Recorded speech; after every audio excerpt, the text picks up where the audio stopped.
여러분 안녕하세요. 창세기의 말씀을 통해서 함께 은혜를 나누고 있습니다. 여러분 은혜가 되시는지 모르겠습니다. 어쨌든 함께 은혜가 되길 바랍니다. 신앙 고백하셨죠? 그러면 오늘은 찬송가 284장 오랫동안 모든 죄 가운데 빠져 더럽기가 한량 없던 우리를 하는 찬송입니다. 찬양의 은혜를 받으시고 말씀은 창세기 4장 16절에서 24절 말씀이 되겠습니다. 말씀을 묵상하는 마음으로 함께 말씀을 나눕니다. 가인이 여호와 앞을 떠나서 에덴 동쪽 노 땅에 거주하더니 아내와 동침하매 그가 임신하여 에녹을 낳은지라. 가인이 성을 쌓고 그의 아들의 이름으로 성을 이름하여 에녹이라 하니라. 에녹이 이랏을 낳고 이랏은 무후야엘을 낳고 무후야엘은 무드사엘을 낳고 무드사엘은 라멕을 낳았더라. 라멕이 두 아내를 맞이하였으나 하나의 이름은 아다요 하나의 이름은 실라였더라.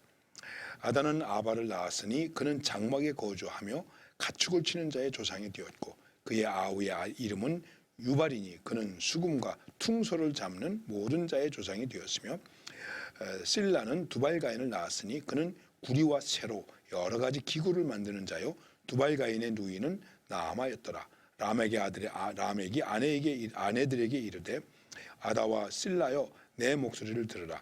라멕의 아내들이여 내 말을 들으라. 나의 상처로 말미암아 내가 사람을 죽였고 나의 상함으로 말미암아 소년을 죽였도다.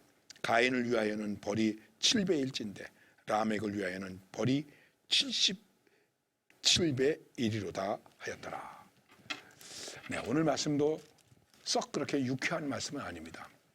아담이 하나님 앞에서 범죄했습니다. 우리의 삶 속에는 언제나 가인의 길과 아벨의 길이 있습니다. 오늘 그 가인의 길에 대한 말씀에 이제 계속 이어지는 것입니다.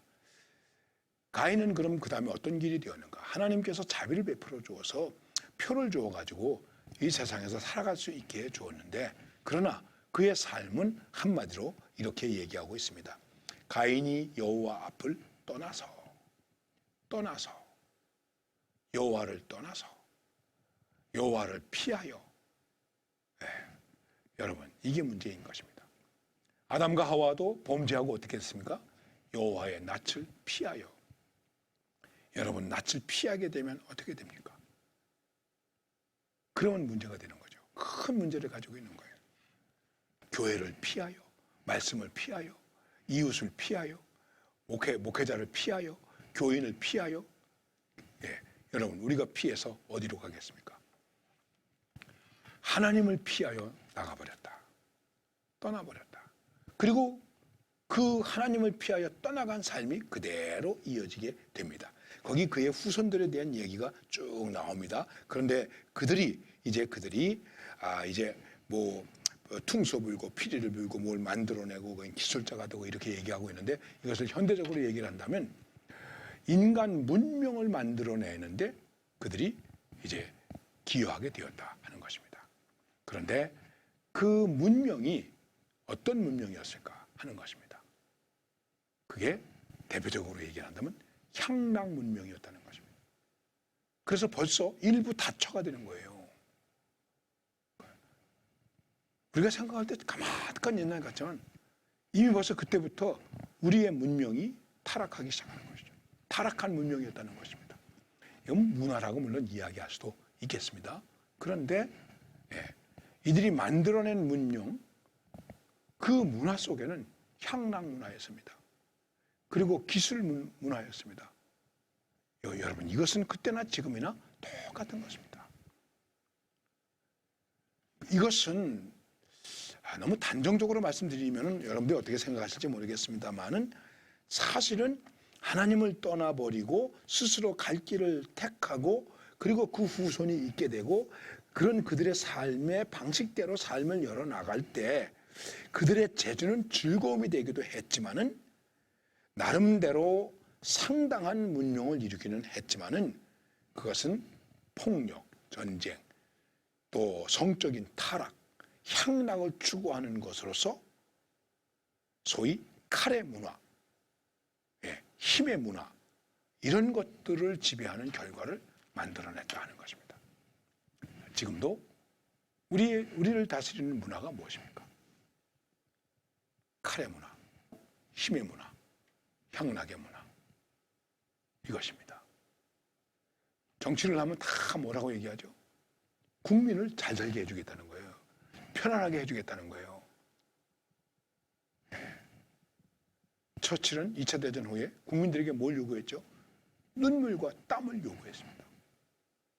여러분들한테 잘 살게 해주는 것이 아니라 눈물과 땀을 요구했습니다. 여러분, 혹시 정치하는 분이 우리들에게 여러분의 눈물과 땀을 주세요 이렇게 말하면 뭐 저런 게 대통령이 되려고 그래? 국회의원이 되려고 그래? 이렇게 얘기할 거 아니겠습니까? 비난하려고 하는 얘기는 아닙니다만 얼마나 많은 정치인들이 우리에게 좋은 것 주겠다 그러고 좋은 것 줍니까? 권력 잡고 권력 가지고 휘두르려고 그러고 대접받으려고 그러죠. 국회의원 당선되기 전에는 다 땅바닥에 엎드려서 코가 납작하게 절을 하고 당선이 되면 목이 힘들고 면회와도 만나주지 않고 억울한 사람이 와서 뭐라고 얘기해도 들은 척도 안 하고 그런 일들이 얼마나 많습니까? 생각을 해보십시오. 가인의 문화는 나름대로 자기의 삶의 방식을 가지고 뭐 즐거움도 있고 어떤 것을 만들어내기도 했지만 그러나 그것은 결국은 칼의 문화, 힘의 문화, 향락의 문화가 되고 말았다. 그래서 일부 다처와 같은 그런 성적 문란과 타락을 가져오게 되는 나쁜 문명을 이 땅에 만들어내게 되었다 하는 것입니다. 그래서 아벨의 문화는 자꾸만 공격을 당하는 것이죠. 침식을 당하는 것이죠. 우리 교회조차도 신앙에조차도 바로 이런 가인의 문화가 가인의 문명이 침투하고 이것이 들어와서 교회를 어지럽게 하는 일들이 너무나 많이 있는 것입니다. 우리 교회 안에 내 믿음 안에 가인의 문화는 없는가? 가인의 문화는 무엇일까? 과연 우리는 아벨의 길에서 나아가고 있는가? 이게 우리의 숙제입니다. 아, 그렇구나. 그래서 교회 안에도 사탄의 세력과 하나님의 세력이 공존하고 있구나. 사탄의 미혹과 성령의 역사가 공존하고 있구나. 무엇의 다스림을 받아야 될 것인가? 이것입니다. 그래서 분별력이 필요한 것입니다. 주님, 내 교회 안에서, 내 삶 속에서, 내 신앙 속에서 가인의 길을 배척할 수 있는 가인의 길과 타협하지 않는 이러한 분명한 믿음과 용기를 주옵소서. 오늘도 나는 가인의 문명을 배격하면서 아벨의 길에서 살겠다. 믿음의 길에서 살겠다. 사탄아, 물러가라. 너는 나를 넘어지게 하는 자로다. 이러한 용기를 가지고 살아야 되겠다 하는 것을 우리는 말씀 속에서 생각해야 되는 것입니다. 죄는 죄를 낳고 죄는 죄의 문명을 만들고 그리고 그 문명은 우리의 믿음의 문명을 성령의 삶을 잠식하려고 하는 것입니다. 다시 한번 용기를 가지고 살아가는 이날이 되시기를 바랍니다. 감사합니다.